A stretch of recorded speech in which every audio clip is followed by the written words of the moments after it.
Les immeubles multilogements comprennent différents systèmes de protection incendie. Il est important de savoir les reconnaître. Les portes coupe-feu ne doivent jamais demeurer bloquées en position ouverte. Et il faut s'assurer qu'ils se referment derrière nous afin d'éviter la propagation de la fumée.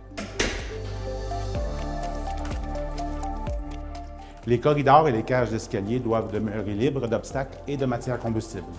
L'éclairage de sécurité éclairera votre chemin en cas de coupure d'électricité et les panneaux sortis vous aideront à localiser les issues du bâtiment. Les extincteurs installés dans les corridors sont efficaces pour contrôler un début d'incendie, mais assurez-vous d'appeler les pompiers avant de les utiliser.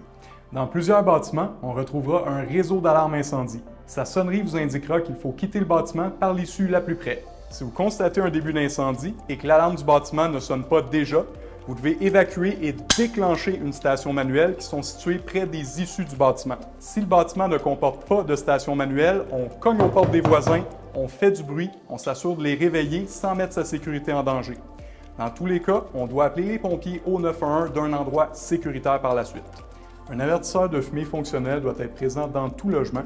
Il ne faut pas le confondre avec le détecteur de chaleur relié au réseau d'alarme incendie du bâtiment. L'avertisseur de fumée pourra vous sauver la vie. Si un système de gicleur est présent dans l'immeuble, il contribuera de manière importante à limiter la propagation d'un incendie.